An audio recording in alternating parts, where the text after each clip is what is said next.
Welcome back to my channel, and today we're taking a look at Metal Gear Solid the Snake Eater. Now, this game's been awaited for a long time and it's finally here, and not only it costs $80 on Steam for Digital Deluxe, it's also a Metal Gear title, so it's a remastered, or should I say actually remade game from what we would actually expect. So let's talk about the requirements as per usual and jump into the graphics, and we'll go from there. So minimum CPU you need is an Intel i5 8th gen or 8600 or Ryzen 5 3600, 16 gigabytes of RAM, RTX 2060 Super, SSD recommended. For recommended hardware you need an Intel i7 8th gen or 8700K, Ryzen 5 3600, which is the same as minimum, 16 gigabytes of RAM, and RTX 3080 SSD recommended as well. So let's look at the options, and we're gonna go through the rest of this. So we're going full screen, 2K native, no vertical sync. Maximum frame rate is 60, so you do have an option to either play on 30 frames or 60. Out of the box, the game does offer you DLSS on quality. You can toggle it to native if you want, but to be fair, this is an Unreal Engine 5 game, so you might want to approach with caution. If you have a slightly faster CPU than 99K, even though the recommended is 87, probably you're going to be getting stable 60 at all times. On DLAA or native, I was not able to get stable 60 whatever, but then again, we are rocking everything on Ultra. So that's going to be as per preset for Ultra DLSS on quality. Everything else is as is. Depth of field is off, motion blur is on. So I played this a little bit just to get my hand around the mechanics and what and how, and I got to say, I've never played the Metal Gear, like, you know, the first instances. The only experience I had was straight into Phantom Pain, which I really thoroughly enjoyed. But this game is taking a step back. I think this is only for die-hard Metal Gear fans. I must say, you probably need to start with first Metal Gear and then work your way through the franchise, rather than playing Phantom Pain and then falling back to like the original OG, because there are things that I'm expecting from the game and there's things that are simply wasn't there because obviously the gap. But nevertheless, we're going to start a new game, and you will guys see how this all goes. I'm a little bit reluctant in regards to this because the first cutscene, as good as it is 15 minutes long. So this is probably going to be one of my longest videos in recent years, but that's the only way to show the actual performance, because in-game cutscenes does not contribute to performance, and the actual gameplay, in between all the chit chat and all the explanation and all the back and forth with the characters, forgive me if I'm wrong, but it feels like I'm playing a movie and somewhere in between is the game, which probably gonna piss off a lot of people. But as long as the game goes, it looks pretty decent. But it's just, you know, I guess it's just, you know, new generation. We are kind of used to getting, you know, the task at hand and dealing with it. But obviously the Kojima and Konami in general, they like the exposition, the over-the-top things, and, you know, like, you kind of have to immerse yourself in the mindset of whoever you're playing with. So, you know, enough chit-chat. I'm just gonna roll this and start a new game. I'm playing the MGS for the first time.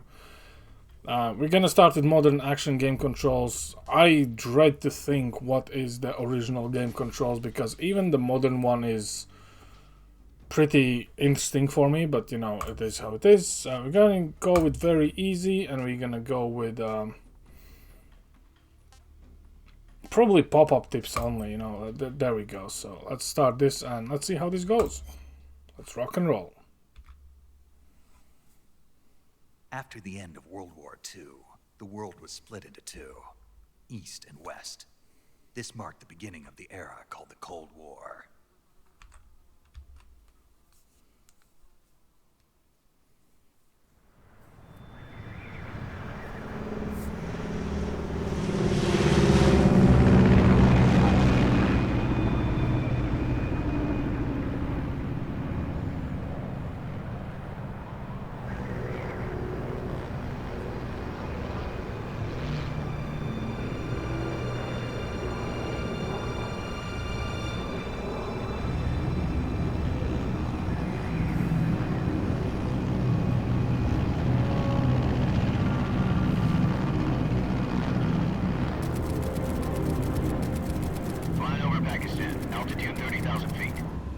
approaching Soviet airspace.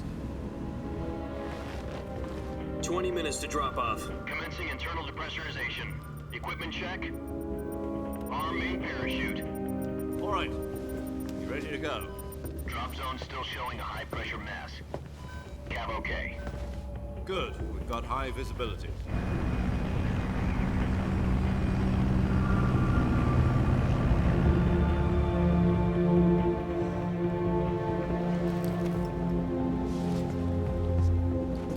Put out that cigar. Connecting oxygen hose to interior connector. Put on your mask.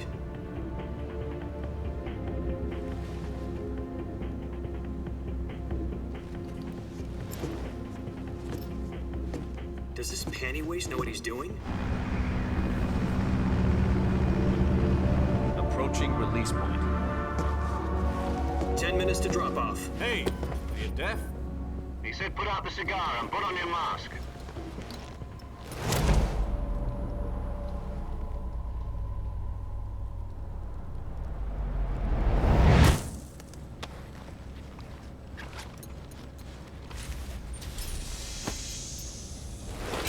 Depressurization complete. Checking oxygen supply. 6 minutes to drop off. Opening rear hatch.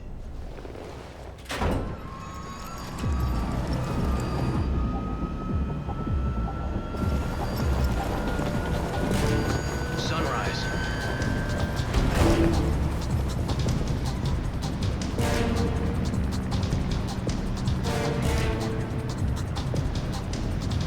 External temperature minus 46 degrees Celsius.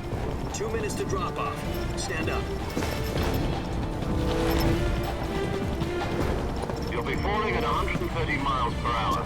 Try not to get frostbite from the wind chill. 1 minute to drop off. Move to the rear.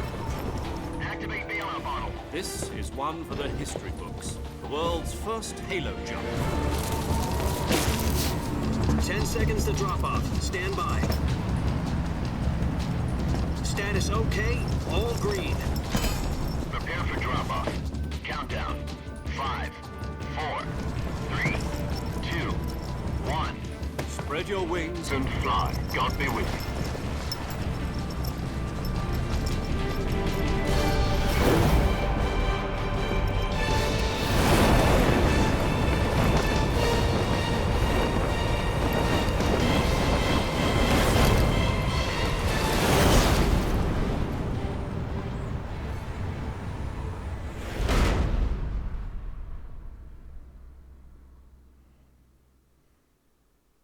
Jack, I've got some important news.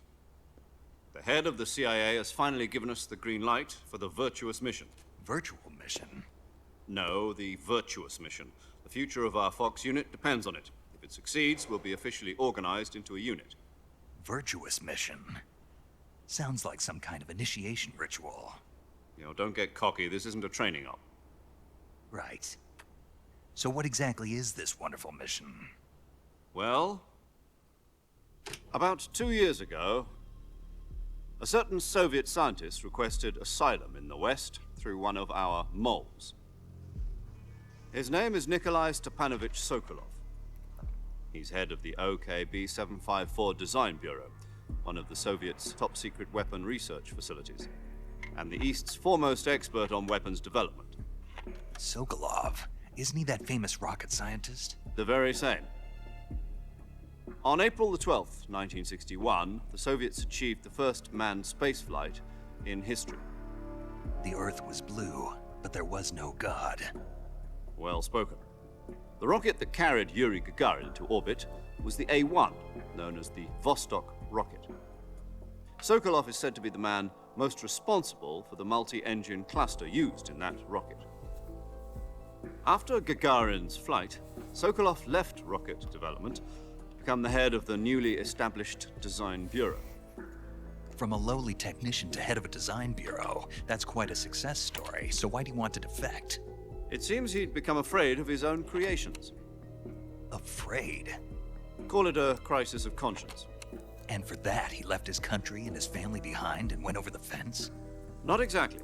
One of his conditions was that his family was also to be taken safely to the West, to a We used a mole to get the family out first and succeeded in sneaking Sokolov over the Berlin Wall shortly afterwards. I was the one who conducted the operation. The security on the eastern side was still full of holes back then. Then what? We got Sokolov over in one piece, but the whole ordeal had left him exhausted, and we checked him into a hospital in West Berlin. It took him 2 weeks and more than 600 miles to get from the research facility in the Soviet Union to Berlin. He was in no condition to say anything coherent. And it was only a week later that we had something much bigger on our hands. The Cuban Missile Crisis. October the 16th, 1962, President Kennedy received word that the Soviets were in the process of deploying intermediate-range ballistic missiles in Cuba. The President demanded that the Soviets dismantle and remove the missiles. At the same time, he announced a naval blockade to prevent further missile shipments from reaching Cuba. But the Soviets didn't back down, instead placing their armed forces on secondary alert. Soviet transport ships carrying missiles continued on course towards Cuba. US and Soviet forces went on alert for an all-out nuclear war. Frantic negotiations were conducted through the UN's Emergency Security Council and unofficial channels to end the hair-trigger standoff. Finally, on October the 28th, the Soviet Union agreed to remove its missiles from Cuba, and so the world avoided a nuclear holocaust. But in order to get the Soviets to pull their missiles out, we had to make a deal.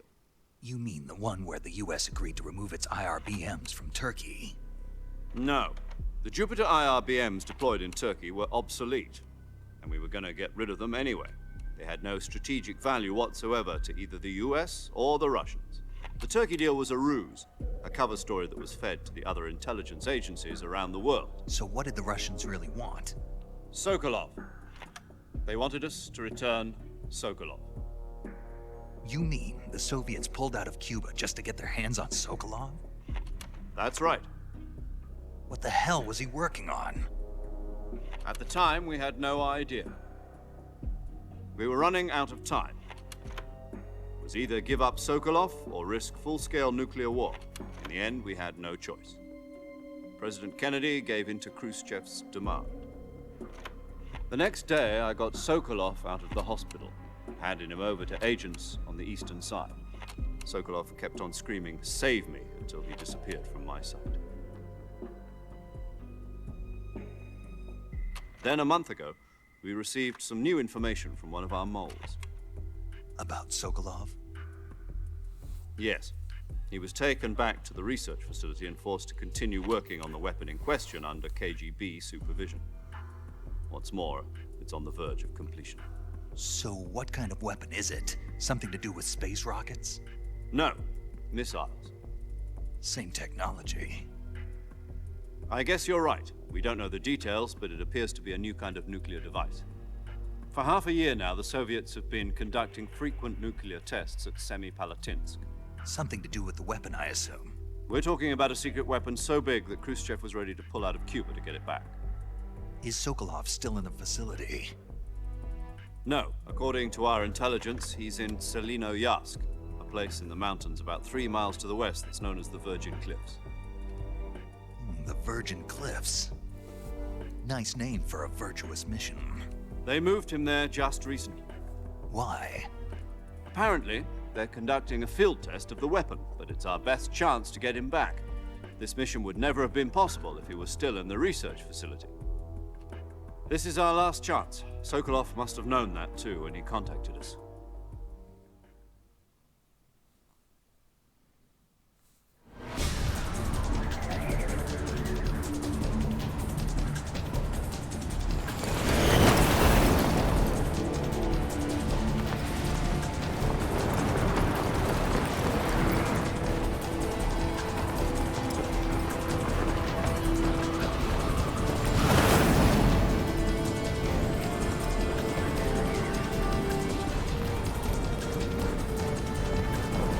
Listen up, Jack.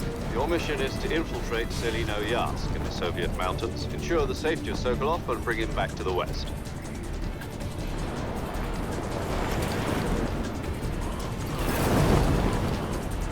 If we don't get Sokolov back before that weapon is complete, we'll be facing a major crisis. The clock is ticking.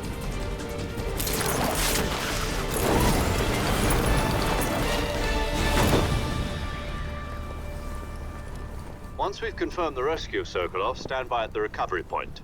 A recovery balloon will be dropped at that point. Helium will be pumped into the balloon to inflate it. The process takes about 20 minutes. Once it's complete, the gunship's arm will latch onto the balloon and pull it up. The Fulton surface-to-air recovery system. I'm familiar with the theory. Take it easy. It's been combat-proven. Do you think Sokolov is up to it? The shock will be less than during a parachute jump, and the arm can handle up to 500 pounds.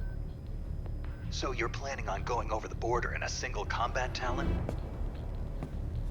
She's equipped with two 6-barrel 20mm Vulcan cannons, as well as two 40mm machine guns. Sounds like she could hold her own against a battalion of tanks. Even with the fuel in the reserve tank, we're facing a 4-hour time limit. If all goes well, it shouldn't take more than a few hours. Home in time for dinner. But if anything goes wrong, you'll be eating dinner, breakfast, and all the rest of your meals in the jungle.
Do you copy?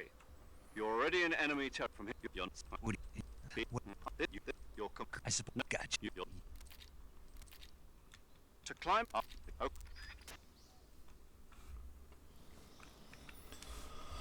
And here we are. Right, so what do we have? We're pulling 7.6 gigs of video memory allocated, 14.5 for RAM, and we're at 60 frames for, well, obvious reasons, since the game is capped. And yeah, this is the remake. And even for Unreal Engine 5, obviously no comparison to the Fox engine used in previous games, I must say, for Unreal Engine, this looks a little bit bland. Probably not completely, you know, all is lost, but I was kind of expecting a bit more flair. The game announcement was looking almost cinematic, and to be fair, this looks nothing like it, and this is on ultra settings, which oh, come on. You press.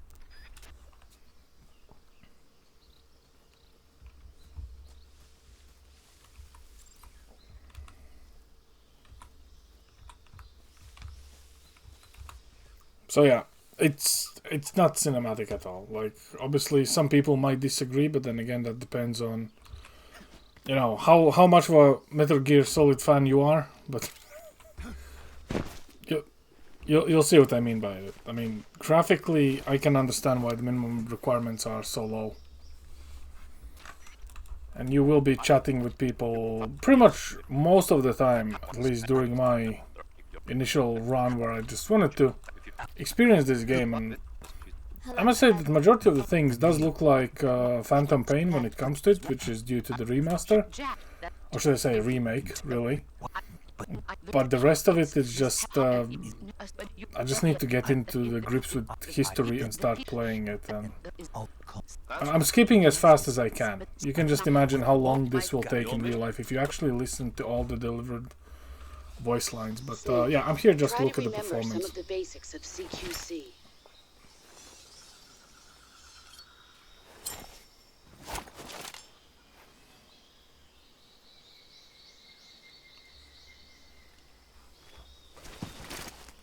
Commencing virtuous mission now.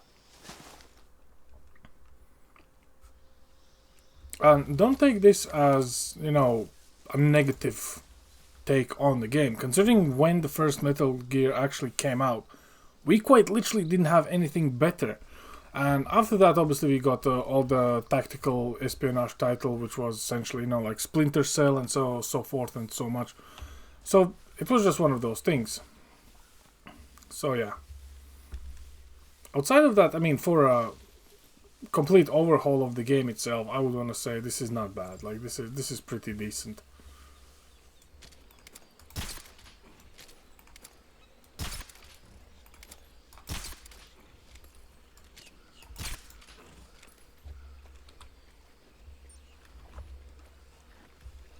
And we're actually getting stuck in the mud. Look at this.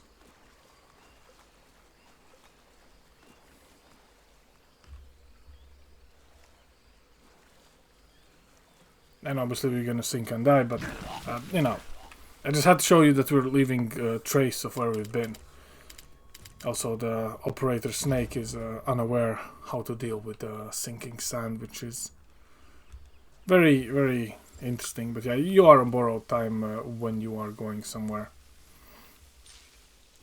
So we're not gonna do that anymore.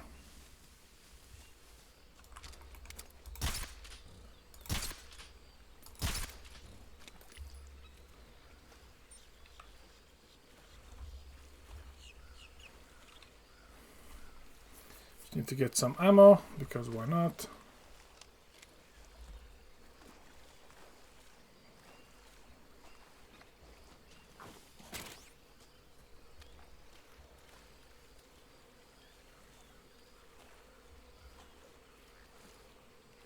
And we're out.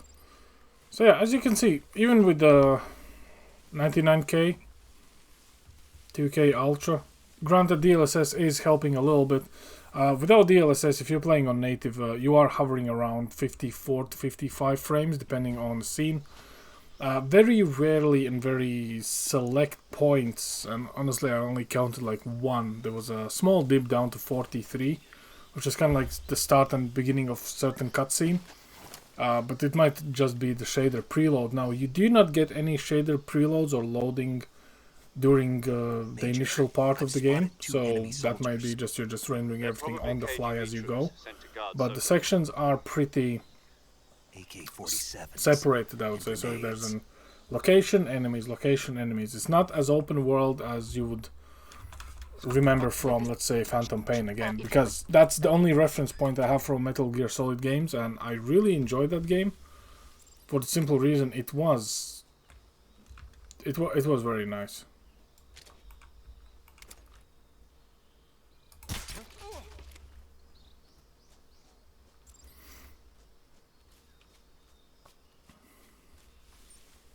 And this is essentially just the training of CQC.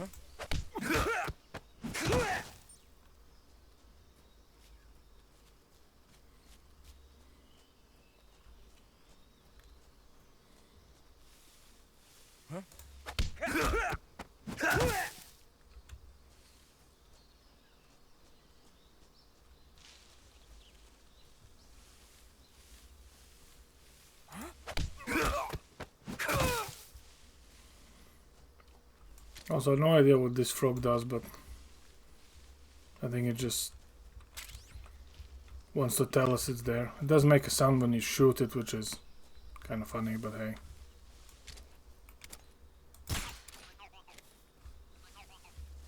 There's probably a reason for it. But yeah, I mean, even now, like 53, 55, and then we slowly climb up to 60 frames. So, I mean, it's playable. Then again, like when you think about it, you could play this game on 30, you could play it on 60. You don't need 120 frames because the engine simply does not allow it from a get-go. But outside of that, I mean, it's not bad at all. Like I understand that this is for a nostalgia trip, all things considered, but you know, this is the game I never got to play, so technically I should be happy that I have this opportunity.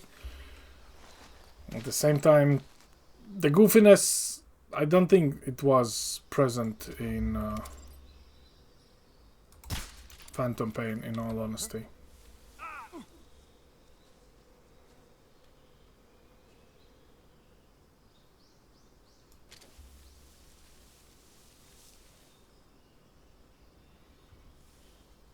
And they're running away from the bees. I mean,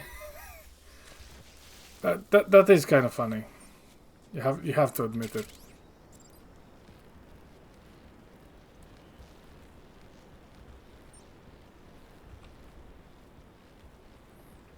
And technically, if you don't do that, you can go over the side and climb and walk the same way you did with the branch.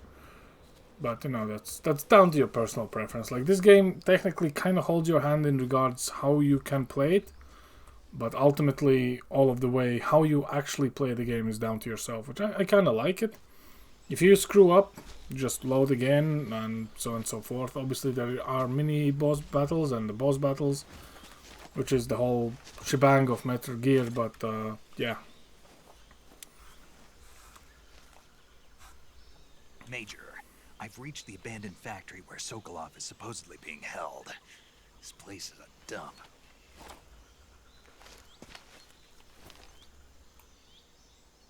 I can't see Sokolov from here. The security is pretty tight. There are sentries posted around the perimeter. I wonder how many are inside.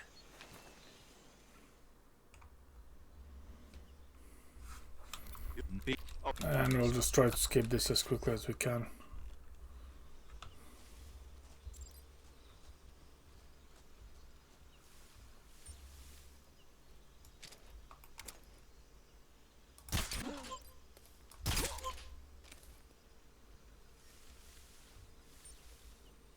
What's wrong?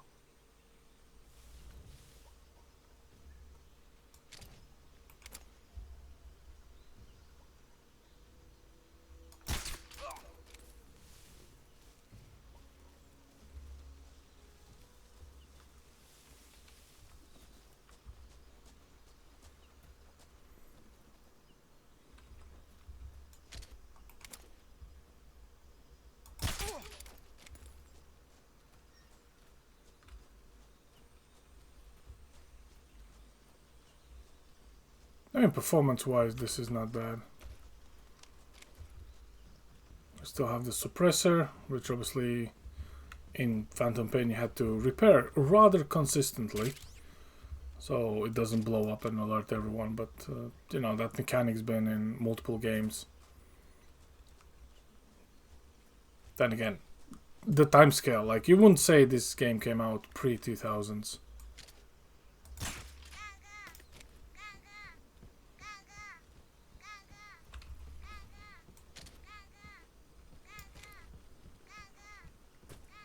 Making sure there's no one else to crush our party.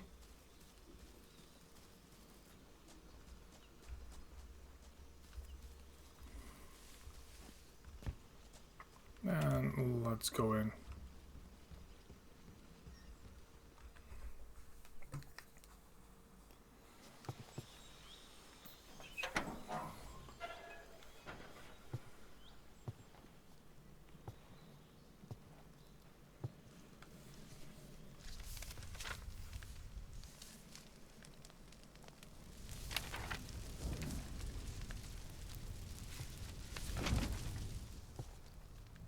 You must be Sokolov.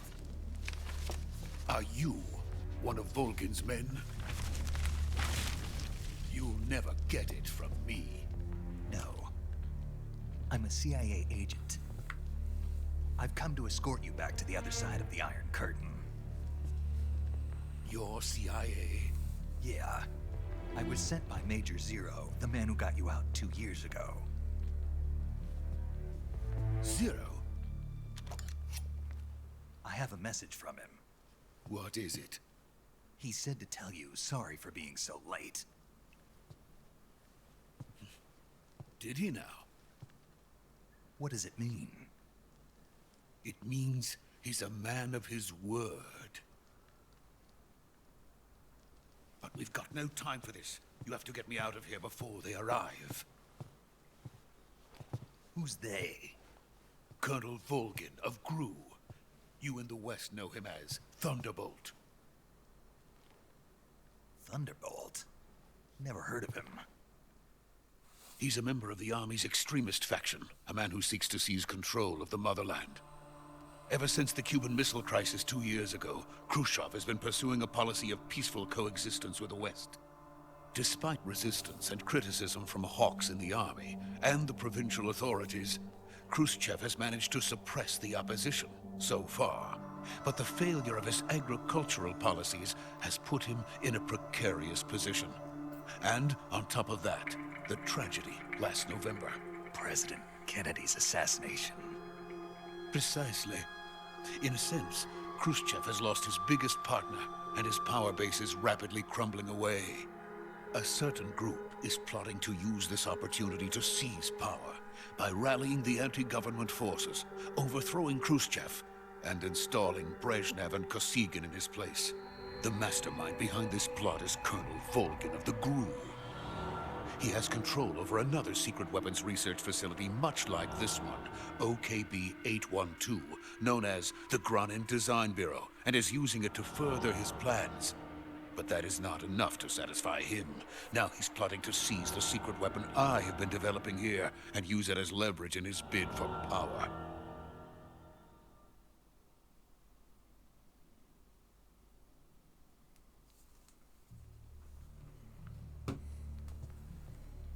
The intelligence says that they are going to make their move during the test.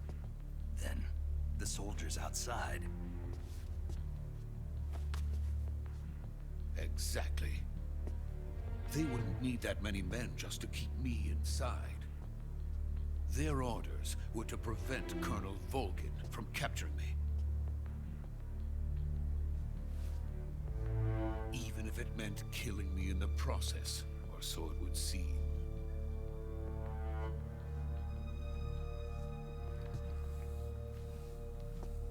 Volgin will come. I'm sure of it. You must get me out of here before then. Leave it to me. By the way, your Russian is superb.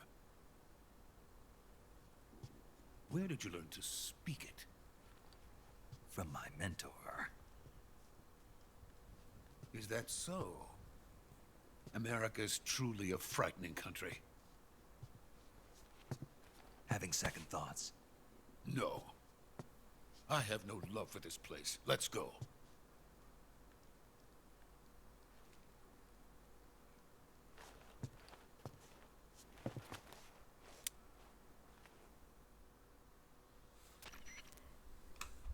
What about...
Freeze!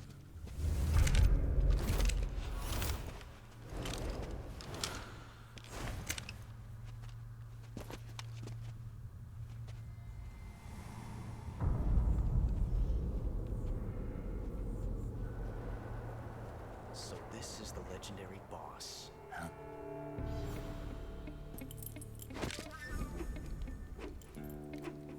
Huh? West.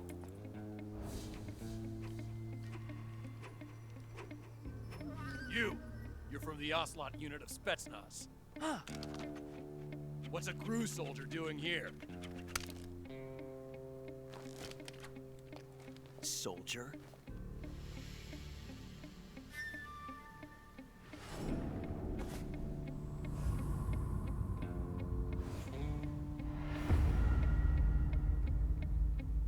He's the Ocelot commander. Ha! That's Major Ocelot to you. Don't you forget it.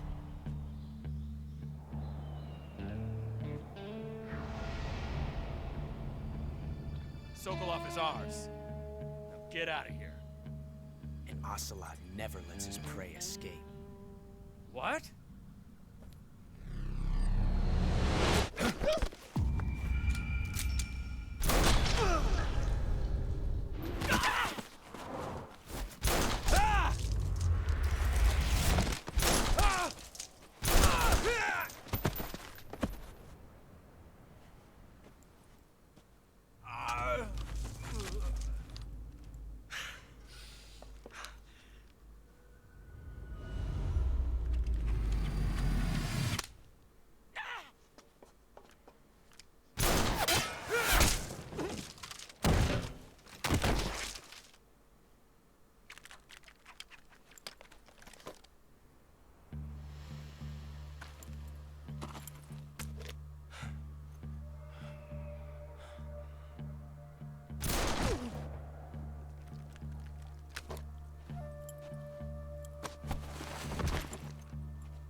I can't say it feels good to kill a comrade, even if it is for the GRU. Sokolov, take cover. Huh.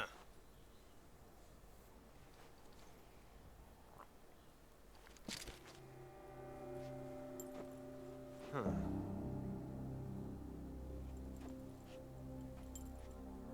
You're not the boss, are you?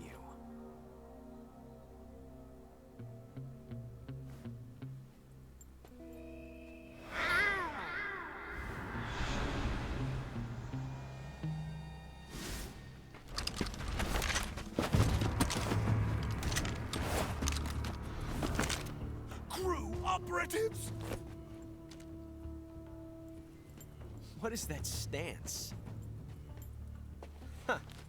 That gun.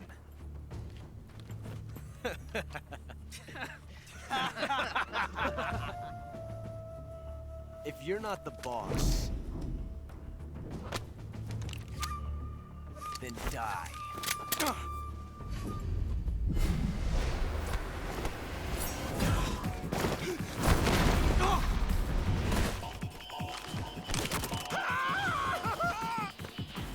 Major! Leave it! Shoot the other one!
You ejected the first bullet by hand, didn't you?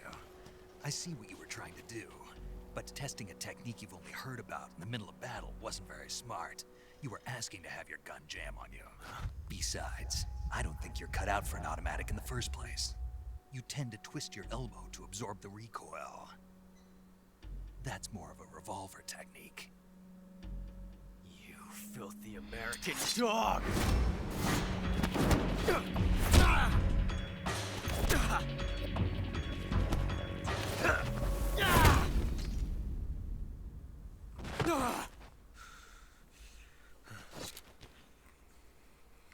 But that was some fancy shooting. You're pretty good.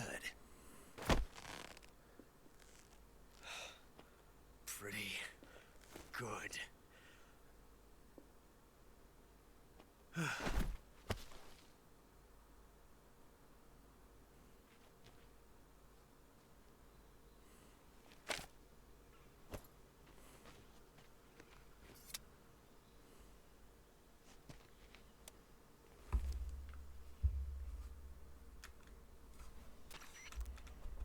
I read you.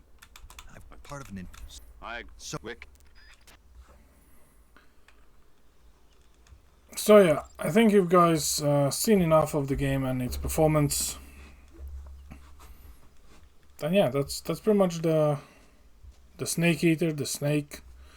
Call it as you want, but yeah. If you like this game, you want to replay it, you have a nostalgia train running behind you, go get this game, play it, relive the good old days. If you never played this game, I would want to say maybe it's worth to give a shot, assuming you never ever played any other Metal Gear that comes afterwards, because certain things are just, you know, the gap of when stuff was coming out. But yeah, anyway, as you saw, the performance is pretty solid, slight little dips. I mean, this is day one title after all. So yeah, we'll see how this goes moving forward, and who knows, maybe one day I will stream it as well. And yeah, hope you enjoyed. Have a good one. Over and out.